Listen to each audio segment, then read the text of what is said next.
I'm Vin. I'm Sori. And this is the thing that should not be Metallica. This is from the Binge and Purge. Overshadow Sean is the one that passed this to us. Yeah, this is from the... You know what's funny is that I'm pretty sure this record was on Puppets, was on Master of Puppets. Yeah. But we used to skip over that song a lot. So... Why? Battery was just crazy. There were so many songs where it's like, oh my god, you gotta listen to this one. So I just, and you know how I am with the song, I just keep it in rotation. Mm-hmm. So actually the first time I heard this song was on Live Shit Binge and Purge. Was on this record. Because we bought like this giant deluxe thingamajiggy that cost us a lot of money. Yeah. Yeah. That was my...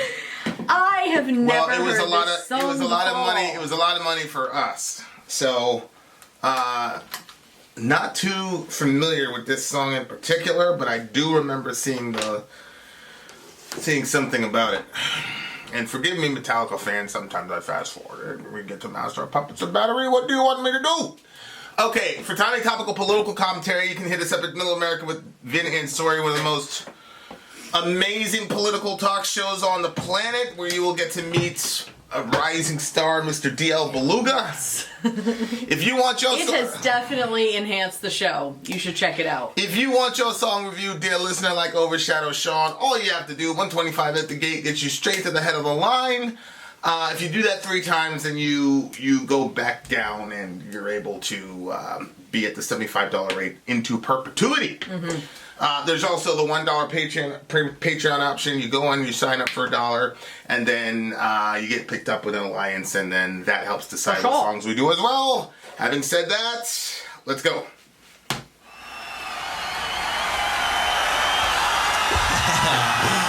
How's everybody doing? Okay, man? Shit. So crazy. It's fucking hot one tonight, man.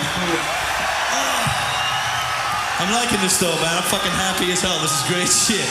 Really good to see all you guys, man. Thanks a lot. It's fucking cool. We're gonna play some off of Master of Puppets now that we just started doing a little bit ago. And it's about the heaviest number known to mankind. It's a big old fat motherfucker called The Thing That Should Not Be.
That ball came through.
Too fucking heavy or what? Holy moly. That was like, that's really, really interesting. What? Because I love the song, but they were just basically writing that one little riff or one little idea for, holy shit, 7 minutes? Oh, wow. But it didn't get boring? Like, that's the difference between, like, legendary bands and other people. Like, And the rest of us? I would have checked out, like, by minute 3 if this was any other band other than Metallica. Yeah. It's just all the different stuff they do around it Yeah. that makes it, like, you know, that's one of the toughest things, man, about playing guitar. Is like I say it all the time, like, you're either trying to come up with something original and it just sounds dumb, or sometimes there's a riff that you just fall in love with. Like, you're just like, Oh my God! Like there was that riff that Peter made up. Yep, that's And what we're doing. you know, he sent the whole thing start to finish, and I was like, man, I hope in the final end, like we could just hang out on that riff, because that riff is crazy. But so you fall in love with riffs sometimes, but sometimes like you know your bandmates are like, oh, we're playing that too long. We want some variation. We've said it a bunch of times, like yo, this thing died in the water. But you know, I just think Metallica. They're just different, man. They're just different. Like, it seemed like the bass lines were actually a little bit more complex than the actual guitar playing, which is rare for a person like me. Holy moly. It was funny because I don't know what happened to me, but like at the end he said something about, is it being like heavy enough for you or something like that? Yeah. But I didn't actually think it was. I think I expected it to be heavier. Well, Or something, because I actually didn't feel like it was like crazy. I think heavy. there's a lot of Metallica songs that are heavier than this song. You know, now I think this is probably the reason why I didn't really play this song that much. I don't think I played Yeah. it. I'm pretty certain I didn't play it at all. Yeah. And now I'm looking at it, it's probably like I checked out, because the first, we haven't done this song yet, but the Master Puppets opens up with Battery. And like Battery is just like, to me, Battery and Disposable Heroes. Yeah. That's the one where it's like. Yeah. Like those songs are like eons, like different universe heavy. thought we did we it. actually did Battery. I'm pretty sure we That did. song is like crazy heavy, especially when it goes dun, dun, dun, dun, dun, dun, dun, dun, dun. Like, so there's a lot of songs that are like, in my opinion, even on the Metallica record, that are heavier than that. But I think what he meant was like, I think, so they're a thrash band. So like, you know, a lot of treble picking. And I think probably what he meant was this was more like a grinding type of riff. Instead of the regular thrash type of riff that Metallica plays. Sometimes people define heavy as like that kind of grind thing that'll just, you know, whatever, whereas by this time, especially in the Puppets record, but you know, they were an established like thrash metal band, like they basically co-invented the genre. Yeah. So it's a lot of fast playing, but then you got this one song that's just very, very chunky, and I think that's what he meant by it. I see. So I don't know how much I could go. Okay. But it was like very, very heavy. I remember being, you know, in the Bronx on the subway, Yeah. and like sometimes like I would just be sitting there. I was too broke to have a Walkman or whatever, and you would see people on the train just bobbing, you know, because they're listening to whatever, and it was like, in normal circumstances, take the headphones out of your head, out of your ear, and somebody's just bobbing like that. It's like, yo, man, what's wrong with you? But when the music, and I'm sure, like, he was probably lost in the music, but when the music hits you like that, you can't help it. Like, that's how it felt for me in this song. Okay, and see, I didn't feel like that in the song. Like, that's how I define heavy. For me, it's what it sounds like, but it's also how it affects me. Right. And when something is heavy, it makes me feel like moving around. It makes me feel like maybe breaking a window or doing something. You know, like I want, like Slipknot. Like Slipknot makes me feel like I want to get destructive now. And then there are some types of heavy that just makes me want to have like fun, like mosh pit sort of fun. And this one, I didn't think it was very heavy. I didn't think it was heavy because I didn't feel like any particular sort of aggressive way when it was playing, which normally just happens involuntarily. I can see that. I mean, this song, especially guitar-wise, is closer to nu metal in the sense of you're writing one riff. It's not very note heavy as far as like, you know, and it's got that chunky, like, yeah. I mean, think about Black. Dun, dun, dun, dun, dun, dun, dun, dun. You know what I mean? Like, so for me, I already have a palette. That's how I came into metal, was that those grinding type riffs, not necessarily the thrash stuff. I'm not sure that the riffs from Slipknot are what gets you hyped as much as it is what Corey is saying in the way he says it. Like, is it like you're hearing, like, in other words, if you heard the riff, the whole thing. If you heard the riff by itself, would you still be? Because if I heard this riff by myself, I would still be going. because the rhythm section was so hard. So, but like for you, like all the Slipknot songs, if you heard them without Corey's vocals and lyrics, it would still be in the same ballpark as Heavy to you? I mean, maybe not the same ballpark, but still it would, you know. And the way that, like, the energy that they're physically putting off. Right. Like, you kind of feel it. Yeah. Well, no, I wasn't even at a live show. I just, when I heard their songs for the first time. Yeah. You know, was it Sick? Yep. You know, and then, you know, people equal shit and stuff. Like, when I heard that stuff, I was like, are you serious? Like, that, the energy level was... I don't know what they were putting on. Well, the energy level, I mean, that was all filtered through Corey, right? It's not just the energy level, but it's like the vibe. Well, yeah, the first two records from Slipknot, I agree with you. I'm like... And which those songs, Sick was on the first record, and then People Equal Shit was the second record. Mm-hmm. So, yeah, no, I agree. I remember when I first heard People Equal Shit, I was like, oh, shit. And it like kind of brings out that youthful immaturity in me when I hear it. Yeah. But anyway, we're not talking about Slipknot. People that probably are like so into Metallica are like, why would you talk about Shitnot? Like you used to say. I felt like I was the only person on the planet that came up with that name, Shitnot. Yeah, but they'll probably be like, yes. And then like I saw mad people saying, I was like, ah. Oh. You've been copying me from hundreds of miles away. Yeah. It seems like he's singing about some sort of like giant octopus. Oh, really? Okay. He watches lurking beneath the sea. He searches Hunter of the Shadow I didn't know Rising. if it was the, what's that thing called? The Loch Ness Monster. Oh, you know what? That's true. Because the Loch Ness Monster's in the ocean, right? I just know it's in the water. If it exists. See, I don't know why the Loch Ness Monster couldn't exist. I'll tell you what, I saw a picture on Facebook of this ginormous whale that only pops up every 100 years or something like that.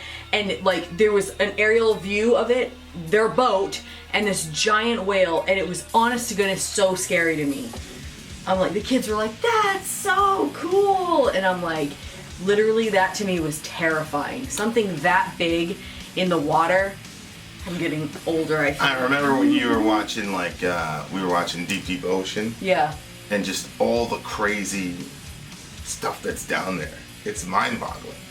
It's like, just one of those things where it's that's like... That's why I want to get a pool instead. yeah, but like, you would think, like... I don't know. It's just crazy. It's just crazy. There's so many things that we do not know. Yeah. And honestly, when I was watching the Deep Deep Ocean thing, I'm like looking at it and I'm like, that looks fake. Like some of the stuff just looked like they computer generated it and put it in the... You know, like those lampfish or whatever. Yeah, that's what it was. It was like the real colorful stuff. Yeah, like that they enhanced it or something like that. Yeah. But I don't know. Who am I?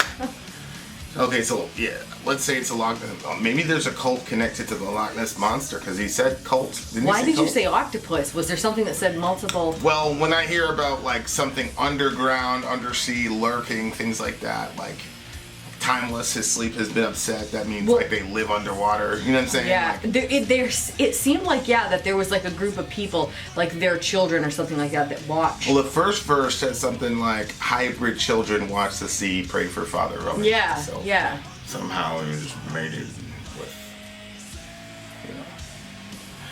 with, with this thing. So now they're, which is interesting. I was watching this. One of these intent documentaries, and they were talking about transhumanism. Mm-hmm. We're like, they're trying to create these, animal-human hybrids because they're an abomination to the Lord. And then they were talking about like demons and like doing experiments on people and like combining them. And was it the Satyr, S-A-T-Y-R, the like half man, half beast type of thing? And they're like, that's an example, transhumanism. And it's funny because like the thing that should not be, and it was just basically like, there's like certain things, and we start playing around, we start playing God, you start messing around with DNA signatures and all that, and creating stuff out of nowhere. Like there's certain things that shouldn't be. Mm-hmm. Like that's just a weird look to me, man. Like if you saw one of those things, like let's just say you're walking down the street, you know what I'm saying, and you knew that engineered in some lab, like that's one of those things that like it should not be here. Oh yeah. You know what I'm saying? Like, just weird.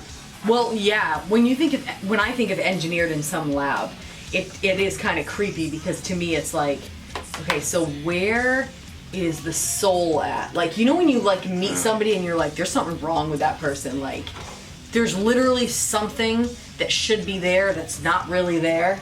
Like, I don't know if they've damaged themselves to a degree or whatever. So I picture that like somebody from a lab would be kind of like missing something important.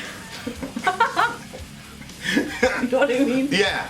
Yeah, and then it says Cultist Summit Twisted Sound. So, like, whenever this thing comes up out of the water and does some yell, his cult shows up on the beach, I'm assuming. That's what I saw. I was seeing people, like, being at the beach. Mm-hmm. Which is kind of weird because people kind of do have that sort of religious devotion to the... I don't want to say Loch Ness Monster, but the idea of the Loch Ness Monster is almost like a religious type of, like, you know, ethos when it comes to that. But holy moly. I don't know anything about... But there seems like there's groups of people for everything, so it wouldn't surprise me. But like, part of me wonders, like, let's say that one of these half man, half beast, you know, showed up. People always ask me, like, how would that affect your faith? It wouldn't affect my faith at all, but I wonder how it would affect people outside of our faith. Like, what would happen if you saw some half man, half beast thing, and he tells you, yeah, I was created in a lab in a spaceship or whatever. Like, you know, Joe Rogan would have that thing on the show. You know what I'm saying? Like, it's just a crazy, crazy idea. And hopefully, God does not allow us to progress to that degree. That's one of those situations where you can't tell your kid not to look away, right? Because you're looking at it. Yeah. What you gonna do? Yeah. Like, Yeah. how often do you get to see something of this nature? Yeah, I don't know. That would be pretty weird. Why do people there? Well, what do you get this song? I'm really sad to give it like a low score because we haven't listened to Metallica in so long. But it really, for me, it wasn't really it wasn't moving. And like, it wasn't moving sonically. His vocals, though, there was a certain point where I was like, okay, like, obviously his vocal style, I'm a fan. But then obviously, like, the lyrics, I'm like, having a hard time to like connect with that storyline. So, I think I'm gonna have to go with like a 8.7.